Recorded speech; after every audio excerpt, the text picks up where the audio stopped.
আজকের গল্প কালো মেয়ে। আজ প্রায় 7 বছর পেরিয়ে গেল। আমি জেল খাটছি। বাবার পছন্দ করা মেয়েটি কালো, তবুও হাসি মুখে বিয়েতে রাজি হয়ে গেলাম। বিয়ের আগে ওকে দেখিনি, শুধু শুনেছি মেয়েটার গায়ের রং শ্যামলা। বাঙালি মেয়েদের রূপ অন্যান্য মেয়েদের তুলনায় আলাদা। তারা কালো হলেও শ্যামলা, আবার খুব কালো হলেও শ্যামলা। আমি জানি না আমার হবু স্ত্রী এই দুটোর মধ্যে কোন পর্যায়ে পড়ে। যাই হোক, বাসর রাতে ওকে দেখলাম।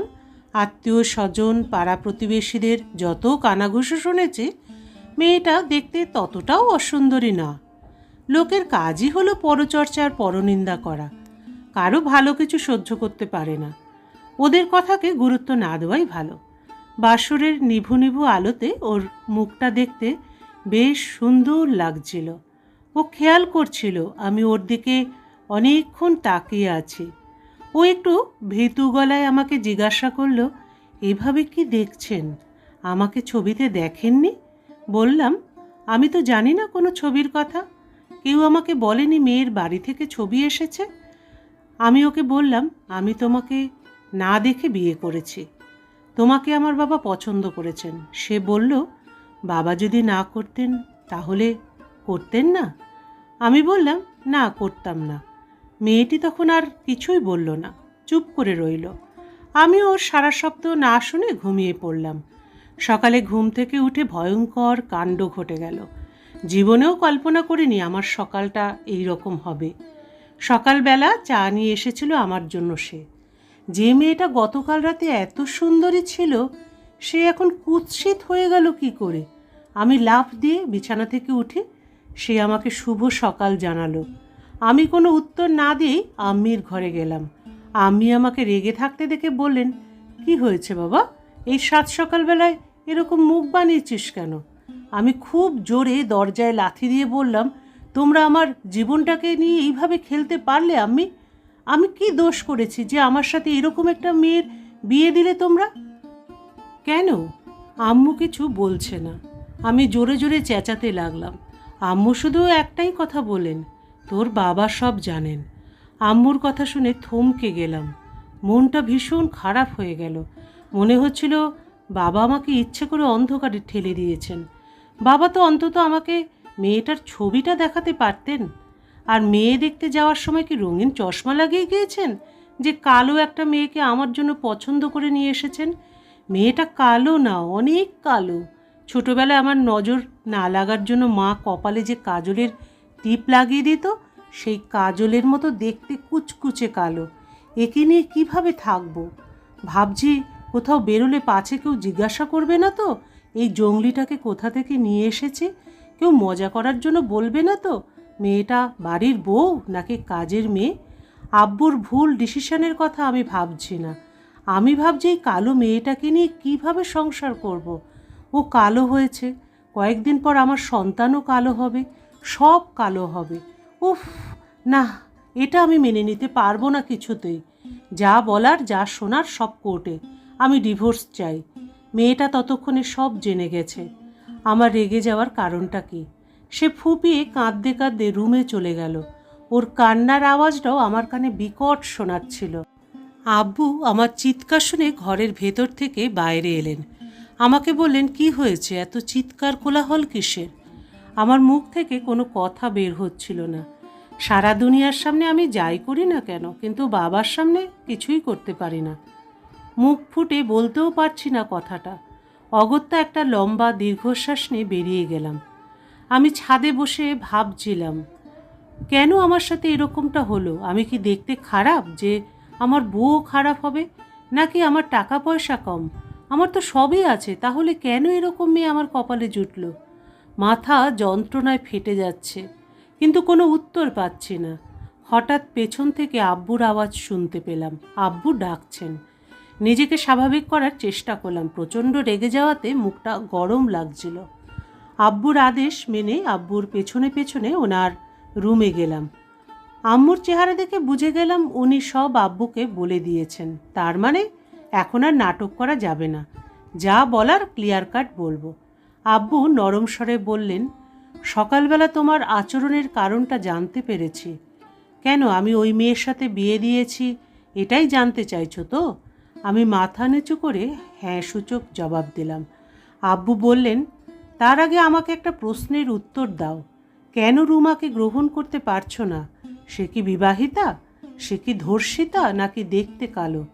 আব্বুর প্রশ্ন শুনে চমকে গেলাম। এমনিতেই সহজ কিছুর উত্তর দিতে পারি না, আর এটা তো। আমি বরাবরের মতো চুপ থেকে গেলাম, কিছুই বলতে পারলাম না। উনি বললেন, মেয়েটার গায়ের রং না দেখে মনটা দেখতে, মনকে ভালোবাসতে। গায়ের রং তো একদিন খসে পড়ে যাবে, কিন্তু মন না। তাই আমি যা বলছি তাই করো। মেয়েটাকে নিয়ে সুখে থাকো। আর আমি তোমার বাবা। কোনো বাবা তার ছেলের খারাপ চায় না। যেদিন বাবা হবে সেদিন বুঝতে পারবে। আব্বুর কথা শোনা ছাড়া আর কিছুই করার ছিল না। সব বুঝেছি, ভান করে ঘরে চলে গেলাম। এসে দেখি সে কাঁদছে। আমার মনে ওর জন্য কোনো দয়া মায়া অনুভব করলাম না। আর হবেই বা কেন? সে কে? কেই বা হয় আমার? ধোঁকা খাইয়ে বিয়ে দেওয়া হয়েছে। এখন আর এসব বলে লাভ নেই। কয়েকটা দিনের তো ব্যাপার, একটু মানিয়ে নিয়ে চলতে হবে। আমি তাকে বললাম, তুমি এই বিয়েতে খুশি? আপনার কেমন লাগছে? বুঝতে পারছো না কেমন লাগছে? হ্যাঁ, বুঝতে পারছি। তবে আপনি যা চাইবেন তাই হবে। হ্যাঁ, তা তো হবেই।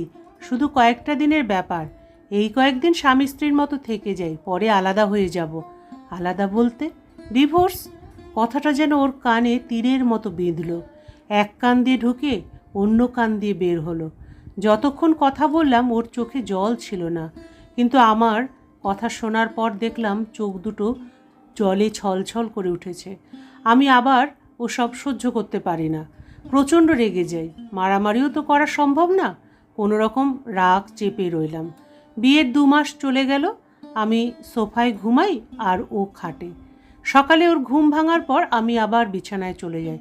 আব্বুর সামনে ওর সাথে ভালো ব্যবহার করি, অনেক যত্ন নিচ্ছি। আমার রুমে আসলেই সব উল্টো হয়ে যায়, যেন বাবার কাছে ধরা না পড়ি। কোনো দরকার ছাড়া ওর সাথে কথা বলি না। রুমে যতক্ষণ থাকে সবসময় বই একটা পড়ে, আর কাজ হাতে থাকলে কাজ। আমি অফিস শেষ করে বাসায় যখন ফিরি তখন আব্বু আম্মুর খাওয়া শেষ হয়ে যায়। রাত 11টা পর্যন্ত আমার জন্য কে ওয়েট করবে? ঠিক তখন সে আমার সামনে হাজির। টেবিলে সব কিছু রেখে রুমে চলে যায়। আমার খাওয়া শেষ হলে আমি রুমে আসলে সে বেরিয়ে যায়। আর চোখে তাকিয়ে দেখি সে খাচ্ছে। একটা মানুষ পেলাম যে আমার কথা ভাবে, কিন্তু মানুষটা ভুল। ওর ভাবা না ভাবা নিয়ে আমার কিচ্ছু যায় আসে না। কোর্টের অর্ডারে আমাদের কমপক্ষে 6 মাস একসাথে থাকতে হবে। একত্রে থাকা মানে এক ছাদের নিচে আলাদা হয়ে থাকা। তাই আমি ওকে নিয়ে বেশি মাথা ঘামাচ্ছি না। একদিন রাতে হঠাৎ ঘুম ভেঙে যায়। একটা খারাপ স্বপ্ন দেখেছি। এক গ্লাস জল খেয়ে ঘুমোতেই যাব, তখন দেখি বিছানায় রুমা নেই। ওয়াশরুমেও তো যায়নি। ব্যালকনির দরজাও ভেতর থেকে লাগানো। তাহলে সে গেল কোথায়? কেবলমাত্র সোফা থেকে নামলাম, তখন দেখি বিছানার ওপাশে সে নামাজ পড়ছে। আমি স্বস্তির নিঃশ্বাস ফেললাম। কয়েক মুহূর্তের জন্য মাথায় আসছিল পালিয়ে গেল না তো। যাক, এখন একটু শান্তি পেলাম। চোখ বুজে ঘুমানোর চেষ্টা করলাম। তখন রুমা কি যেন বলছিল, স্পষ্ট শোনা যাচ্ছিল না। আমি আবার উঠলাম। আস্তে আস্তে ওর পেছনে গিয়ে দাঁড়ালাম, যেন সে টের না পায় আমি জেগে আছি। তাহাজ্জুদের নামাজ শেষে সে মোনাজাত করছিল, হে আল্লাহ, তুমি কেন আমাকে কালো কুস্ত্রি করে পৃথিবীতে পাঠালে? জন্মের পর মা বাবার আদর পায়নি। এই ছেলে বাবার পছন্দ করা ছিল। আর যাই অমান্য করি না কেন, বাবার কোনো কথা ফেলতে পারি না। লোকেরা আমায় নিয়ে মা বাবাকে কটাক্ষ করতে দ্বিধা করেনি। ভাই বোনেদের জিজ্ঞাসা করতো, এই কালো মেয়ে কি তোদের বোন? ওরা লজ্জায় মাথা নামিয়ে নিত। তাদের কাছে কোনো উত্তর ছিল না বলার। স্কুলে সামনের বেঞ্চে বসা আমার নিষেধ ছিল। একা পেছনের বেঞ্চে বসতে হয়, যেন আমার গায়ের রং অন্য কারোর গায়ে না লাগে। আচ্ছা, এটা কি কোনো ছোঁয়াচে রোগ? না তো। তাহলে কেউ আমার সাথে মেশে না কেন? কথা বলতে চায় না কেন? এটা কি আমার দোষ ছিল যে আমি কালো? টিভিতে দেখায় ক্রিম মাখলেই মানুষ সাদা হয়ে যায়। তাহলে আমি কেন সাদা হই না? আমি কি এতটাই কালো?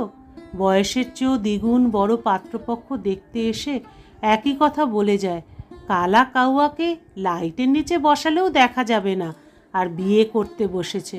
কালো বলে কেউ আমাকে নিতেও চাচ্ছে না, আবার নিজের কেউ রাখতেও চায় না। আমি কালো বলে কি আমার বেঁচে থাকারও অধিকার নেই? শেষে কিভাবে জানি আমার বিয়েও ঠিক হয়ে গেল। বড় ঘরের ছেলে, শিক্ষিত সুন্দর ছেলের সাথে আমার বিয়ে হলো। মনে করেছিলাম হয়তো এখান থেকে আমার নতুন জীবনের শুরু হবে, কিন্তু তার হলো না। এত কালো থাকার জন্য বিয়ের পরের দিনই আমার স্বামী ডিভোর্স চায়। আমার সাথে নাকি ওনাকে মানায় না। ওনার মতো আমারও 2 হাত 2 পা 2 কান 2 চোখ 1 মাথা আছে, সবই এক, তবু নাকি মানায় না। শুধু পার্থক্য হলো উনি সুন্দর আর আমি কুৎসিত। কেন তুমি আমাকে কালো রং দিয়ে বানিয়েছো? অন্য কোনো রং দিলেই তো পারতে।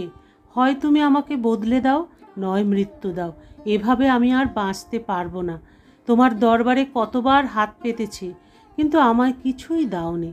শেষবারের মতো একটা জিনিসই চাইব, আমার স্বামী যেন সুখে থাকেন, আমার কালো ছায়া যেন ওনার ওপর না পড়ে। আমিন। আমি ওর মোনাজাত শুনে 2 পায়ে দাঁড়ানোর শক্তি হারিয়ে ফেলেছি। আচমকায় খুব জোরে নিচে পড়লাম। সে তার পেছনের আচমকা শব্দ শুনে আঁতকে যায়, সঙ্গে সঙ্গে পেছনে তাকায়। আমি ওর পেছনে এভাবে পড়ে থাকবো সেটাও কল্পনাতেও করতে পারেনি। ওসব কিছু না ভেবে সে আমাকে তুলে বিছানায় শোয়ালো। আমার সারা শরীর কাঁপছে। আমি স্থির হয়ে শুতে পর্যন্ত পারছিলাম না, আবার বসতেও পারছিলাম না। এত সবের পরেও আমি ওর দিকে তাকিয়ে আছি। সে ছোটাছুটি করছে এদিক থেকে ওদিক, পাগলের মতো ওষুধ খুঁজছে। মনে হচ্ছে কয়েক সেকেন্ডের ভেতরে আমাকে ওষুধ না দিলে আমি মারা যাব, আর তার আপ্রাণ চেষ্টা চলছে আমাকে বাঁচানোর। আমি ওকে বললাম আমাকে জল দাও, ভীষণ তেষ্টা পেয়েছে। ও দৌড়ে এসে আমাকে জল খাইয়ে দিল। আমি কিছুক্ষণ জোরে জোরে নিঃশ্বাস নিলাম, তারপর উঠে সোফায় গিয়ে শুয়ে পড়লাম। ও আমাকে জিজ্ঞাসা করছে বারবার আমি ওখানে গেলাম কি করে। আমি চুপ করে রইলাম আর ঘুমানোর চেষ্টা করলাম। ও মনে করছে আমার শরীর খারাপ, আমাকে আর বিরক্ত করা ঠিক হবে না, তাই আর কিছু বলেনি। কিন্তু আমি ঘুমোতে পারিনি, চোখের 2 পাতা এক করতে পারিনি। ওর প্রতিটা কথাগুলো কানে বাজছে। নিজেকে অনেক বড় অপরাধী মনে হচ্ছে। আমি কিভাবে মেয়েটাকে এত কষ্ট দিতে পারলাম? ও তো আমার স্ত্রী। আমি কিভাবে ওর মনের কথা বুঝতে পারলাম না? এতদিন যে আমায় ভালোবেসে এসেছে, আমি কেন তার ভালোবাসা বুঝতে পারিনি? আমি কি সাদা কালোর মধ্যে এতটাই অন্ধ হয়ে গিয়েছি যে একটা মানুষকে চিনতে পারলাম না? নিজেকে অনেকভাবে সান্ত্বনা দিচ্ছি, কিন্তু চোখের জল আটকাতে পারছি না কিছুতেই। ওকে আর দূরে রাখা যাবে না। যাকে 2 মাস আগে বিয়ে করেছি, তাকে যে স্ত্রীর মর্যাদা থেকে বঞ্চিত করেছি, কাল সব ফিরিয়ে দেব। হ্যাঁ, কালই। কাল তাকে নতুন জীবন দেব। কালো বলে আর অবহেলা করব না। এতদিন যা ছিল সব ভুলে ভরা ছিল। এখন সব কিছু শুদ্ধ করে নতুন সকালের সূচনা করব। এখন শুধু সকালের অপেক্ষায়। চোখটা বন্ধ করে শুয়েছিলাম যেন হালকা বিশ্রাম নিয়ে উঠে যাই, কিন্তু কখন যে ঘুমিয়ে পড়ি টেরই পাইনি। চোখ খুলে দেখি বেলা 10:30 বাজে। উঠে দেখি রুমা বিছানায় নেই। আমি ওকে খুঁজতে রুম থেকে বের হলাম। আম্মুকে জিজ্ঞাসা করতেই যাচ্ছিলাম ও কোথায়, তখন ওকে দেখতে পাই কাপড়ের বালতি নিয়ে ওয়াশরুমে ঢুকছে। ইচ্ছে করছিল এখনই ওর কাছে যেতে, কিন্তু না, এভাবে যাব না। আজকে অন্য রকম হয়ে যাব, চমক লাগিয়ে দেওয়ার মতো যাব। ঝটপট ফ্রেশ হয়ে বাইরে থেকে একগুচ্ছ রজনীগন্ধা ফুল কিনে আনলাম। কাপড় মেলতে এখন সে ছাদেই থাকবে, তাই আর রুমে না গিয়ে ছাদে যেতে লাগলাম। ফুলগুলোর দিকে তাকিয়ে ভাবছি কিভাবে শুরু করব। ওর সামনে হঠাৎ করে এভাবে দাঁড়ালে ওর কি প্রতিক্রিয়া হবে? ও চমকে যাবে তো? হ্যাঁ, ওকে চমকানোর জন্যই তো যাচ্ছি। ভাবতেই আমার মুখের এক কোণে হাসি ফুটল। তখন হঠাৎই কিছু একটা নিচে পড়ার শব্দ হলো। মনে হচ্ছিল কিছু সিঁড়ি থেকে পড়ছে। আমি মাথাটা একটু তুলতেই রুমার পড়ে যাওয়াটা দেখতে পেলাম। আমি 1 পা বাড়াবার আগেই সে আমার পায়ের কাছে এসে পড়ল। ওর নাকে মুখে রক্ত, মাথা অনেকটা ফেটে গেছে। আমি ওর অবস্থা থেকে প্রায় জ্ঞান হারিয়ে ফেলার মতো অবস্থা, তবুও নিজেকে স্থির রাখলাম। হাত থেকে ফুলগুলো পড়ে গেল। আব্বু আম্মু তারা দৌড়ে আসলেন। আমি মূর্তির মতো দাঁড়িয়ে থাকলাম। আব্বু ড্রাইভারকে ফোন করে বের হতে বললেন। আমি রুমাকে কোলে নিয়ে গাড়িতে উঠি। এই প্রথম আমি তাকে স্পর্শ করেছি। আলাদা একটা শিহরণ আমায় ছুঁয়ে গেল, তাও ভুল সময়। গাড়ি যত দ্রুত যাচ্ছিল ওর রক্তে আমি তত লাল হচ্ছি। হাত দিয়ে চেপে রক্ত বন্ধের চেষ্টা করছি, কিন্তু পারছি না। রক্ত ঝরছে, কিন্তু কষ্ট পাচ্ছি আমি। বুঝতে পারছি না কেমন কষ্ট। হাসপাতালে পৌঁছানো মাত্রই রুমাকে এমার্জেন্সি রুমে নিয়ে নেওয়া হলো। ভাবতেই পারছিলাম না এরকম কিছু একটা হবে। কিছুক্ষণ পর ডাক্তার এসে বলল অনেক রক্তক্ষরণ হয়েছে, ইমিডিয়েটলি রক্ত লাগবে। আব্বু ডাক্তারকে জিজ্ঞাসা করলেন রক্তের গ্রুপ কি। ডাক্তার বললে এ পজিটিভ। আমি তখন বললাম আমার রক্তের গ্রুপও এ পজিটিভ। সঙ্গে সঙ্গে ডাক্তারবাবু আমার রক্ত নেওয়ার ব্যবস্থা করলেন। প্রায় 5 ঘন্টার অপারেশনের পর ডাক্তার বের হলেন। আমরা সবাই ডাক্তারের কাছে এগিয়ে গেলাম। ডাক্তারবাবু কিছুই বলছেন না। আব্বু ডাক্তারকে বললেন আমার বৌমা কেমন আছে, কি করছে।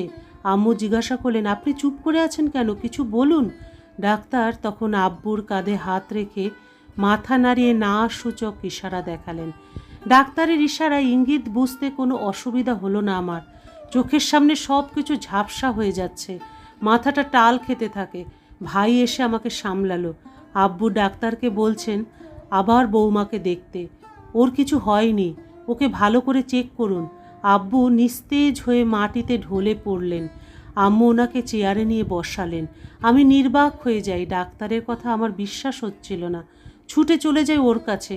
আমি কোনোদিন ওকে ওর নাম ধরে ডাকিনি, আজ ডাকছি, রুমা রুমা। সে কোনো রেসপন্স করছে না। আমি ওর হাত ধরি, হাত বোলাতে থাকি আর ডাকতে থাকি, কিন্তু সে কোনো উত্তর দিচ্ছে না। আমার চোখ জলে ভরে যায়, কিছুই দেখতে পাচ্ছিলাম না। মনে হচ্ছে আমার জগৎটা অন্ধকারে ডুবে গিয়েছে। রুমার দেহ নিয়ে সবাই বাসায় ফেরে, চারিদিকে কান্নার আওয়াজ, কিন্তু আমি কাঁদছি কষ্টে, নিজের কষ্টে কাঁদছি। তাকে আমি যত কষ্ট দিয়েছি সব যেন উল্টে ঘুরে আমার বুকেই বিঁধছে। নিজেই নিজেকে আজ মেরে ফেললাম। কফিনে করে ওকে কবরে নিয়ে যাচ্ছি।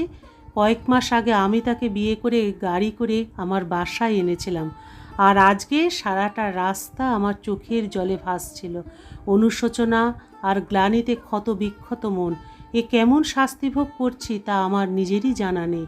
3.5 ফুট মাটির নিচে যখন ওকে রাখা হলো, নিজেকে আর স্থির রাখতে পারছিলাম না।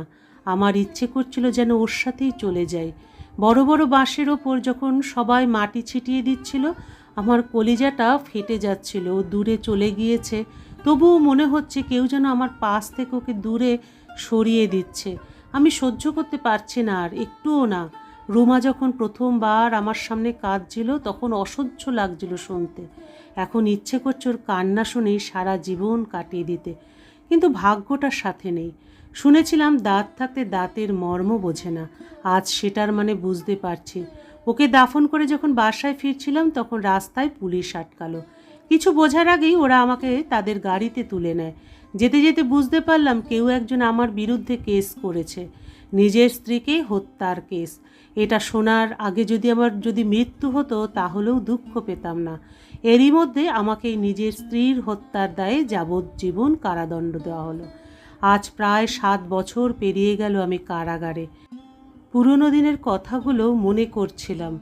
মনে করছি আমার রুমার কথা, যাকে এক বিন্দু ভালোবাসা দিতে না পেরেও আজও পাগলের মতো ভালোবেসে যাচ্ছি। ও চলে যাওয়ার পর আমার যখন নতুন কারাবাস শুরু হয়েছে, তখন আমি আত্মহত্যার পথ বেছে নিয়েছিলাম, কিন্তু আত্মহত্যা করতে পারলাম না। কারণ রুমা দোয়া করেছিল আমি যেন সুখে থাকি, ভালো থাকি। তাই আজও ওকে ছাড়া ভালো থাকার চেষ্টা করছি।